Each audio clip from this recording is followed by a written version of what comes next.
Join ForumIAS Academy, trusted by hundreds of toppers, including IAS Rank 1 Shruti Sharma.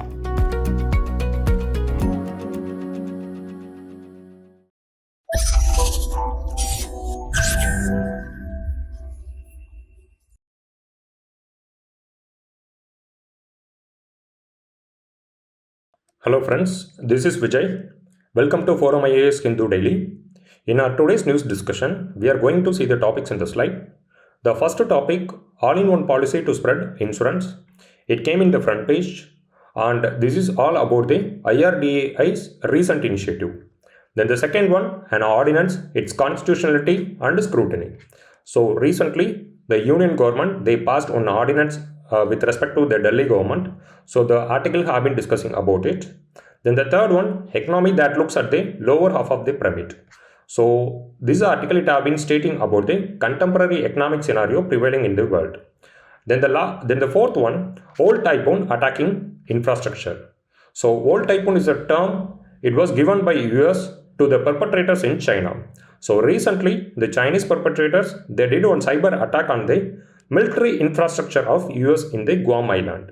Then the last topic, Rajesh Gopal Committee for Project Cheetah. So this Rajesh Gopal Committee, why the government should form this committee? Recently, in the Kuno National Park, 6 cheetahs, among them 3 year adults and 3 year cubs. So these 6, they actually faced a death. So that's what the government came up with, the Rajesh Gopal Committee, to enquire the issue and to monitor the progress what we are achieving in the Project Cheetah. Now without any delay, let us dive into the discussion part. This is the first article, it came in the front page, all-in-one policy plan to spread insurance in India. You all well know, the insurance penetration in India is very low, and as per the economic survey of 2022, only 2.02% were insured in the year of 2000. Then in 2020, it came around 4.2%. Alright. Then in the year of 2022, it was around 3.35%. So this is the total amount of the people who are insured with various insurance packages. And among them, the life insurance, you might know, right? The LIC and all is there. So these life insurance policies, they accumulated almost 70% share of the total insurance. And in this scenario, the IRDAI, they are the regulatory body of the insurance in India. So they came up with one novel initiative. So what is it? They are going to issue the bundled insurance product to the citizens. So here, they are going to launch the platform name, the Bima Sugam platform. So it will be a one-stop shop for the customers. Here, if you are purchasing only one policy, means it will be carrying all the insurance policies to you. Like you will be having the vehicle insurance, you will be having the accidental cover, then health risk, everything will be covered. So this is what they have been devising a mechanism to launch for it. And here they have been stating that it is going to be like a UPI-like moment, because you all well know how much transactions we are carrying out every day in the UPI platform, right? So within some 4 or 5 years, the transaction amount have been around some 26 lakh crores. So this is what they have been aiming. So this policy, it is going to expand the market penetration of insurance in India. So this is what IRDAI have been stating in their statement. And here, about IRDAI. What is IRDAI? Insurance Regulatory Development Authority of India. So it is an autonomous and statutory body, and it came into scenario through the IRDA Act of 1999. So IRDAI, it was formulated with the inputs from Malhotra Committee. So it is one of the very important committee. So Malhotra Committee, they recommended for IRDAI. Accordingly, the government enacted the IRDA Act in the year of 1999.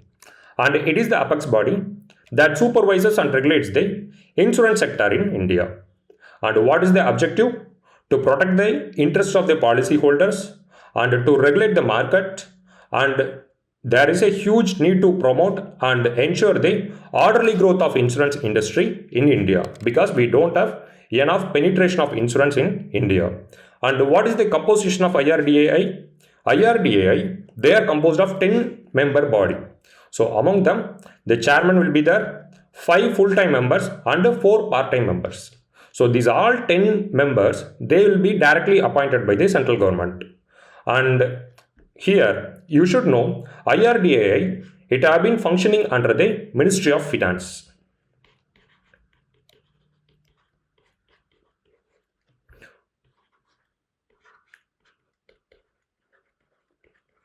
So Ministry of Finance is the apex institution of the IRDAI. What are the functions they are carrying out? They are actually regulating the insurance industry and they are ensuring the financial soundness of the laws and regulations. Then they are framing regulations time to time because there is a huge responsibility to prevent the ambiguity in the insurance industry, right? So that's what periodically they are framing the regulations and they are carrying out the registration of the institutions who are participating in the insurance market and they are regulating the entire insurance companies. Apart from that, they are also doing a role of licensing. So if any company or any institution they want to participate in the insurance market, means they need to get the license from the IRDAI.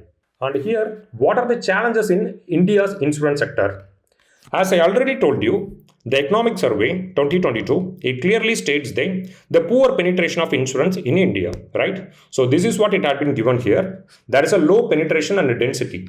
What is meant by density? How much people are having the insurance per 100 people? So compared to the US, China and European countries, we are having a very low density in the insurance market. Then the second one, the insurance sector has transitioned from being an exclusive state monopoly. Since independence, almost all the insurance providers, they are from the state agencies. So there is a virtually there is no private participation in the insurance sector. So virtually the private participation is absent. Then the third one, life insurance dominates the sector with a huge share of 74.7%. So this is one of the welcoming thing because the LIC, you all well known, LIC is having a property net worth of almost 38 lakh crores. Okay, so they are actually one of the dominant institution in the insurance market. So they actually did lot of promotions. That's how they acquire a huge share of 74.7% in the insurance market. Remaining non-life insurance alone accounts for 25.3%. So among these 25.3% only, the vehicle insurance, then the property insurance and all covering. Then lower insurance penetration and density rates prevail in India. However, the rural participation of insurance remain deficient. So this is one of the important thing because in India, in the urban landscape, okay, the urban landscape, the penetration is comparatively higher. But in the rural region, it is virtually absent. You can say almost 1% of the rural citizens are opting for the insurance covers. Then the last one, insurers in India lack sufficient capital and their financial health. Here, private participation is virtually absent and the government institutions are also struggling to provide the required insurance cover to the people. So they don't have enough capital. Except LIC, no other institutions is having sufficient capital to do a market promotion in the insurance industry. So that's it, guys. Now let us dive into the next article. And this is the second article, guys. An ordinance, its constitutionality and scrutiny. So what is the case? We all well know there is a tussle between the union government and the elected Delhi government. So it have been going on there for past few years and the issue, it came to the Supreme Court. What is the case actually? The case is over the transfer of civil servants. Okay. The transfer of civil servants. So this union government, they are stating that they are the one who are possessing the power to transfer the civil servant. Whereas Delhi government, they have been clearly stating that they are the one who are deriving the power from the constitution, especially the Article 239 AA, and according to that, they are the one who are possessing the power to transfer the civil servant. And it won't restrict the Delhi government from transferring the civil servant like that, they have been arguing. It came before the Apex Court, and Apex Court, by showing the light on 239 AA, it pronounced the judgment in favor of the Delhi government. Then, on May 11, the Union government, they passed one ordinance, the Government of National Capital Territory of Delhi Amendment Ordinance 2023. So, this was the ordinance which was passed by the Union government, right, to overturn the judgment of the Apex Court. And this amendment, this constitutional amendment, it was passed with the help of Article 123. We should know what is Article 123. And Article 123, according to that, the President, he can issue the ordinance when one of the House of the Parliament is not in session. So only in circumstances when both the Houses of the Parliament is not in session, or whenever the Houses are in recess, the President can pass the ordinance, and the President, he should exercise this power only with the aid and approval of the Council of Ministers. So, according to the Article 74 only, the President will be acting. Under the Article 74, it clearly stated that the President should act in accordance with the aid and advice of the Council of Ministers. So, the Article 123, it can also be used for the retrospective issues also. What is meant by the retrospective? Retrospective means in the past something had happened. To correct it, the government may pass the ordinance. And the maximum validity of an ordinance is 6 months and 6 weeks. Generally, it will be 6 weeks. So, if both the houses, if they came to live means within 6 weeks they need to approve. Else they can revoke. Else the President can withdraw.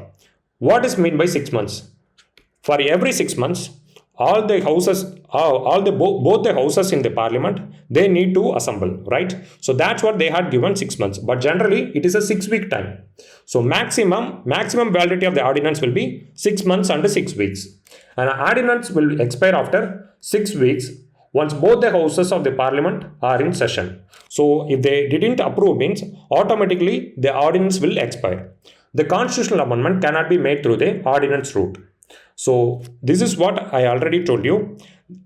According to the Article 123, fresh laws can be made, but the constitutional amendment, it cannot be made. For making a constitutional amendment, the houses, both the Lok Sabha and Rajya Sabha, they need to assemble and they need to pass the amendment.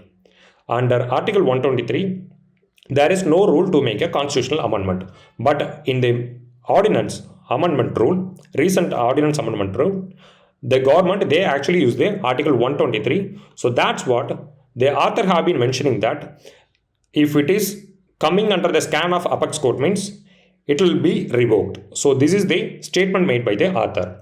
And ordinance route is envisaged for the immediate action if the President is satisfied that circumstances exist which render it necessary for him to take a immediate action. In that circumstances, he may promulgate such ordinances, right, with the aid and approval of the Council of Ministers, right? And here, they have been stating that with respect to the Article 239 AA, what is 239 AA?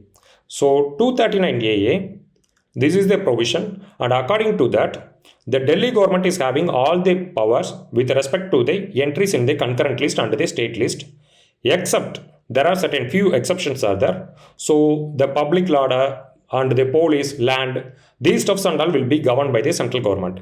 Except that the Delhi government is having all the powers over the entries in the union list and the state list. So what is Article 239 AA?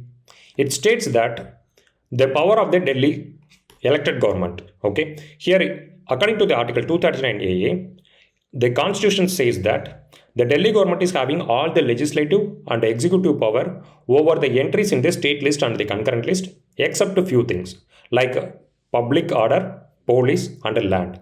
Except these cases, the Delhi government is having all the power. So, in the judgment by the Apex Court, they clearly had shown about the tenets of the Article 239 AA and Clause 3. Okay. And another one thing, whenever if the union government wants to make any amendment means, then they should do only with the constitutional amendment which was envisioned under the Article 368. So without making any amendment through the Article 368, they can't do any corrections in the constitutional provisions which exist for the Delhi government. So this is what the article have been discussing here, and it clearly states that if the ordinance amendment, if it comes before the apex court means, it will be get revoked because judicial review is there. So any law which is passed by the union government it will come under the judicial review mechanism. So there it will get revoked. This is what it have been stated by Biswajit Bhattacharya. Now with this note, let us move on to the next article. This is the third article, guys. Economics that looks at the lower half of the pyramid. So here the author is Arun Maira. He is a former member of the Planning Commission. And here he states about the trickle-down theory.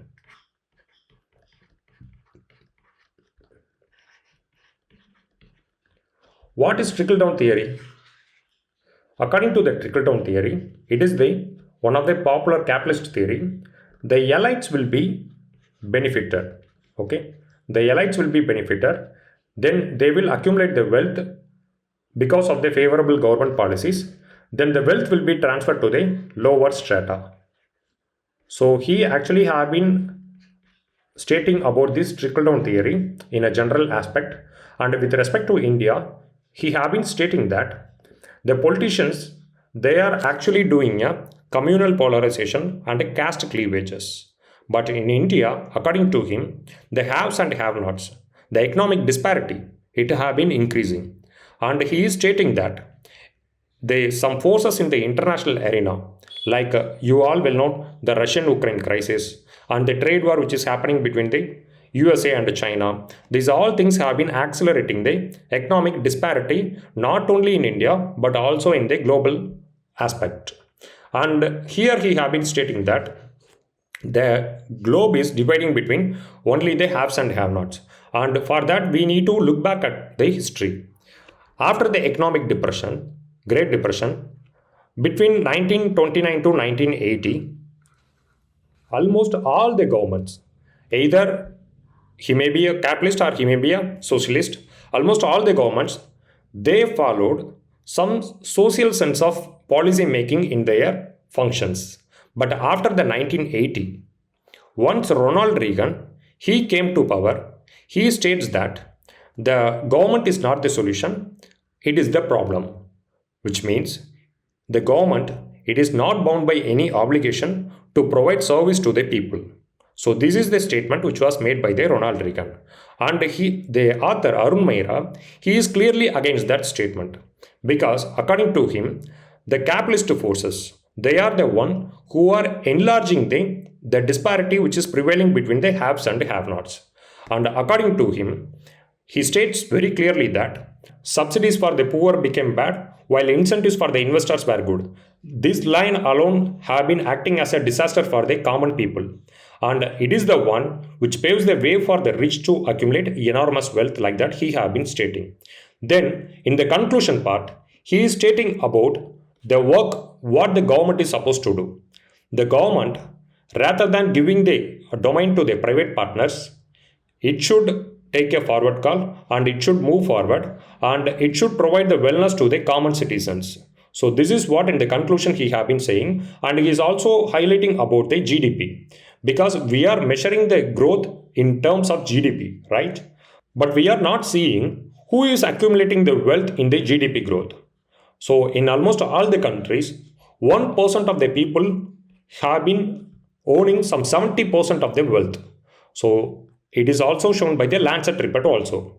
So in the Lancet report, they clearly had shown that 1% of the people, 1% of the elite people in the world, they have been ruling the 70% of the wealth. And the bottom 10% of the people, they are having command over the 2% of the global resources. Right? It shows the clear disparity. So he is advising the government missionaries to function towards the wellness of the people rather than following the tenets of the capitalism, like that he have been stating. Now with this note, let us move on to the next article. And this is the fourth article, guys. Chinese hackers attacking infrastructure wants US.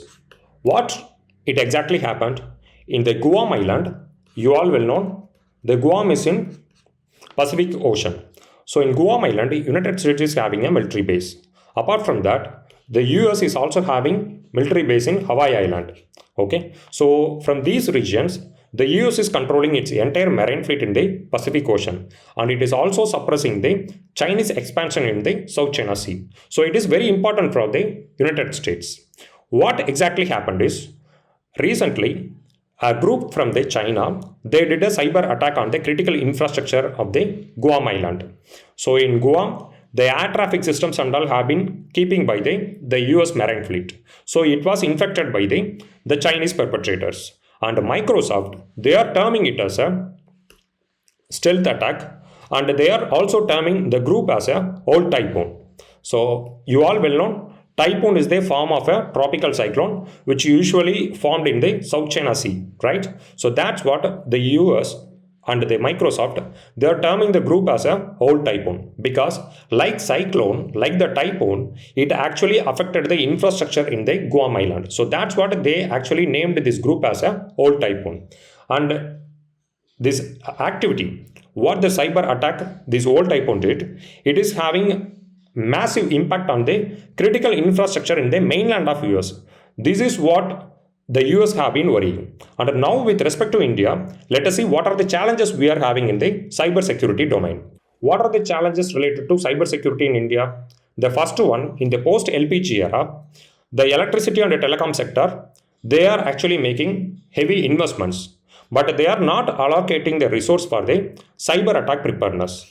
Especially after the 2005, the cyber attack on the Indian critical systems is also increasing. But these private entities, they are not allocating sufficient resource for the cyber attack preparedness and readiness. Then the second one, absence of separate procedural code.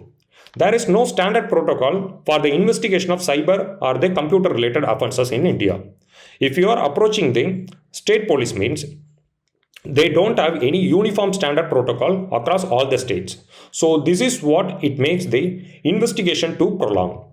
Then the third one, most cyber crimes are transnational in nature. You all well know, in the cyber crime, certain countries, they are having the massive they are actually hosting the massive number of criminals like Kenya, Tanzania, Nigeria. So if someone is losing the amount in the cyber attack means, mostly the perpetrators are from the African countries. So the collection of evidence will become very tedious, extremely tedious, and the process is tardy.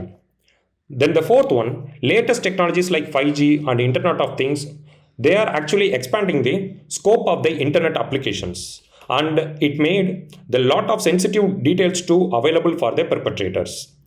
Then the next one, with the advent of digitalization, the paramount consumer and citizen data will be stored in a digital format. You all well know, lot of companies and entities, they are participating in the cyber domain to collect the data, because data is the fuel of 21st century. And if we are collecting the data means, we can come to know the consumption pattern of the people. By that, the entities, they can rework on the strategy of marketing. So it all put the private data of the individuals in serious threat. Then the last one, limited expertise and authority. The offenses related to the cryptocurrency, it remain underreported as the capacity to solve such crime remains limited. In cryptocurrency, we all well know what it is happening. Most of the people, they are losing the amount by relying on certain internet websites or applications, etc. Right? So if they are losing the amount means, the tracing the criminal will be a difficult process. So that's what most of the people, even if they lost the amount means, they won't report to their police stations. And what are the things we can do further to eliminate these challenges? The first one, center-state nexus. The state is having the responsibility to play a huge role here, because in the ground, the state police is having enormous power. And the center, mainly the center is the one which is having the power to enact the uniform regulations throughout the India. So under the IT Act, they can make certain uniform regulations applicable to all the states, and the center state coordination will make the entire government apparatus to nab the criminals. Then the second one, upgrading the cyber labs. We don't have any tech expertise in the cyber domain. Therefore, the tech transfer from European and Western countries, it will help us to upgrade our cyber labs. Then the next one, developing cyber defense mechanism. Instead of defending the things, we should do a offensive mechanism. If we are having a strong offensive mechanisms, means we will be better prepared for cyber defense mechanisms. Okay, suppose the hackers are there, the government, they should handpick the hackers and they should train them and they should be inducted in the state apparatus to provide the cyber defense mechanism. Then the next one is capacity building. So in capacity building, like the formal courses, right? So we are having enormous courses in the technology. But with respect to the cyber security, we don't have any tailored courses in India. So therefore, the government should focus on the curriculum to build or to churn out the knowledge required for the cyber security domain. Then the next one, reforming justice delivery system. In all the cyber crimes, the justice delivery have been prolonging. Therefore, we need to revamp the system and certain fast track courts should be inducted into the investigation process and the justice should be delivered on time. So that's it, guys. Now let us move on to the next article. 2 more cheetah cubs die at Kuno Park, one unwell. And here, new committee to keep watch on the cheetah project. What it have been happening? Under the project cheetah, we actually imported some 20 cheetahs from the African landscape. And now, in recent times, especially in the past few months, we lost almost 6 cheetahs. Among them, 3 are adults and 3 are cubs. Okay, here the name had been given and the causes for their death had been given. The one is kidney ailment and another one is cardiopulmonary failure. Then the next one, injury from a violent interaction. Then another one is weakness and extreme weather. So these are all the few reasons which was cited by the Kuno National Park for the death of the cheetahs. What have been happening in Kuno National Park? Here, the temperature in the summertime is extremely high and it is close to 46 to 47 degrees Celsius. Okay, here you can see. And there is no proper water resource for the cheetahs in the Kuno National Park. So this is also cited as one of the important reason. And the cubs and all having the survival rate is only 10%. Okay, so if 100 cheetah cubs are there, means only 10 will survive and they will attain the adulthood. So this is what it had been shown here. So generally the cheetah cubs are having very low survival rate. Apart from that, the extreme weather conditions, then the unavailability of the prey base in the Kuno National Park, it all have been making the cheetahs to lose their life. And here the new committee to keep watch on cheetah project was formulated. So this committee, it will be headed by the Rajesh Gopal and he will be acting as a chairman of the committee and they are going to monitor certain things like what are the achievements we did so far in the project cheetah and what are the parameters which are disturbed in the Kuno National Park and whether we can allow the ecotourism in the Kuno National Park landscape. So these stuffs and all, they are going to inquire. And here, what are the causes of the death? A South African study, it already had shown that the predation was the biggest killer of cheetahs, accounting for 53.2% of the cheetah's mortality. So apart from the unavailability of the prey base and the water resources, the majority of the cheetahs, they face their death only because of the predation. Cheetahs itself is an apex predator, but the lion, leopards, hyenas and jackals, they are actually acting as a threat for the life of cheetahs. Evenly, in Kuno National Park also, we don't have lions, but an enormous leopard population is there in the Kuno National Park. So it will be acting as a threat for the cheetah and cheetah cubs. So I already told you, the cheetah, the cubs and all having a survival rate of only 10%. So their cub mortality is 90% in protected areas itself. It is all because of due to the predation. And what are the other causes? The other causes are holding camps, then immobilization during the transit, then the tracking devices what we are keeping in their body, and some other animals like warthogs, baboons, snakes, and elephants, crocodiles. These all can be acting as a threats to their life of cheetahs. And what are the options available for us? The authorities and the committee which have been going to lead by the Rajesh Gopal, they are going to explore several possibilities for the survival of cheetahs. Like in recent times, they have been looking up for the relocation of cheetah to the Gandhi Sagar Wildlife Sanctuary. So it is also in the Madhya Pradesh region, and the Gandhi Sagar Wildlife Sanctuary, it have been draining by the Chambal River. Okay, and it is a mix of mixed deciduous and the tropical dry deciduous forest. So it is suitable for the relocation of cheetahs, and it is going to be a second home for cheetah in the upcoming time. Then another option is there is another one plan to move cheetahs to the Mukundra Hills Tiger Reserve. But in Mukundra Hills, the density of tigers are very high. So therefore, we need to wait and watch how they are going to manage the things. Here, in the statement they had given that, however, both options would mean shifting the project's goal from establishing the cheetah in an open landscape to managing the African imports as a few pocket population. What it mean? Because in the Kuno National Park, they are actually living in a free range. But in a Gandhi Sagar Wildlife Sanctuary and in the Mukundra Hills Tiger Reserve, they won't be in a free range, but it will be monitored by the forest officials. So this is what they have been given here. Now with this note, let us move on to the question part. Consider the following statements. A bill amending the constitution requires the prior recommendation of the President of India. Among the bill, the money bill, which requires the prior recommendation of President of India. And therefore, the constitutional amendment, it won't require any prior approval from the President. Therefore, we can eliminate the statement number 1. Then the second statement, when a constitutional amendment bill is presented to the President of India, it is obligatory for the President of India to give his or her assent.